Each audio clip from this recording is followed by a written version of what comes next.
Сәлем достар, бүгін біз хит копилка жасайтын боламыз. Бізге қайшы, қалам, сызғыш, пышақ және дайын шаблон қажет. Менің каналыма тіркеліп, лайк басып, комментарий қалдыруды ұмытпа.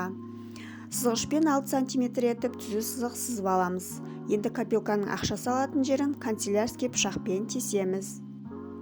Егер сіздерде дайын бұндай коробка жоқ болса, үй жағдайында кез келген аяқ киімнің коробкасы немесе басқа да заттардан қалған коробкаларды қолданып кәдеге жаратсаңыздар болады.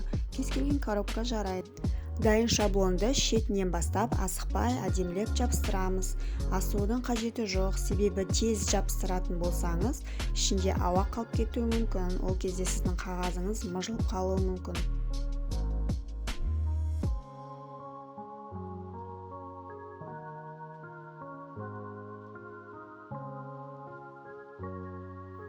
Шаблонды жабыстырып болған соң, арман мақсатымызды жазатын наклейканы коробканың ашылатын жеріне жабыстырып қоямыз. Ол наклейканы ішіне ақша толғаннан кейін бірақ алып тастаймыз.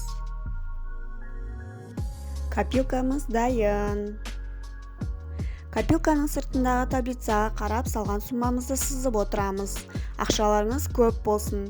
Менің каналыма тіркеліп, лайк басып, комментарий қалдыруды ұмытпа. Сау болыңдар.